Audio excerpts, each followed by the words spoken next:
सौंदर्यलहरी श्लोक 41 ते 50. तवाधारे मूले सहसमयया लास्य परया नवात्मानं मन्ये नवरसमहाताण्डवनटम् उभाभ्यामेताभ्याम् उदयविधिमुद्दिश्य दयया सनाथाभ्यां जज्ञे जनकजननीमज्जगदिदं गतैर्माणिक्यत्वं गगनमणिभिः सान्द्रघटितं किरीटं ते हैमं हिमगिरिसुते कीर्तयति यः सनीडे यच्छायाच्छूर्णशबलं चन्द्रशकलं धनुःश्रवणासीरं किमिति न निबध्नाति धिषणाम् धुनोतु ध्वान्तं नः तुलितदलितेन्दीवरवणं घनस्निग्धश्लक्ष्णं चिकुरनिकुरुम्बं तव शिवे यदीयं सौरभ्यं सहजमुपलब्धुं सुमनसो वसन्त्यस्मिन्मन्ये बलमथनवाटी विटपिनां तुनोतु क्षेमं नः तव वदनसौन्दर्यलहरी परिवाहस्तोत्रसरणिरिव सीमन्तसरणिः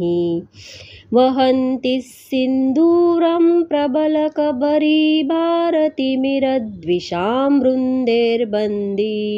कृतमिव नवीनार्ककिरणम्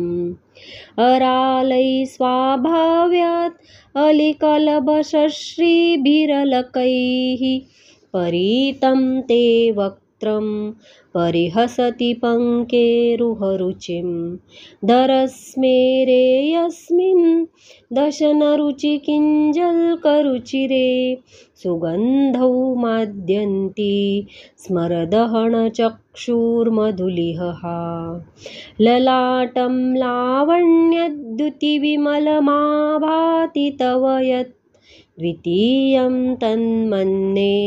मुकुटघटितं चन्द्रशकलं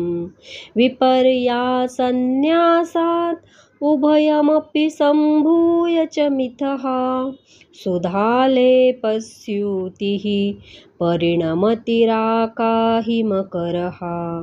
भ्रुवौ भुग्ने किञ्चित्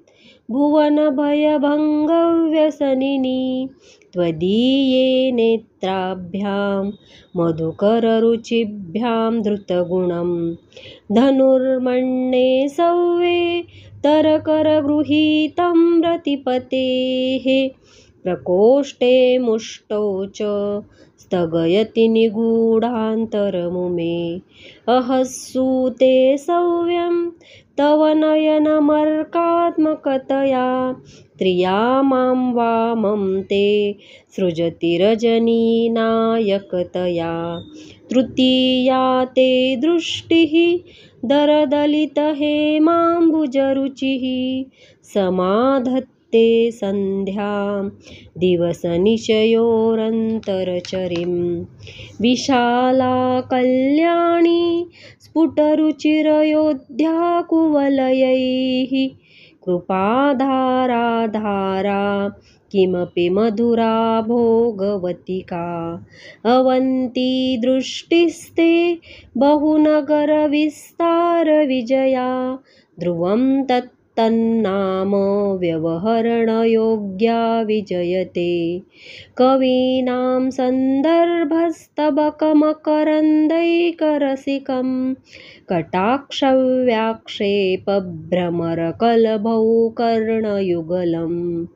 अमुञ्चन्तौ दृष्ट्वा तव नवरसास्वादतरलौ असूयासंसर्गात् अलिकनयनं किञ्चिदरुणम्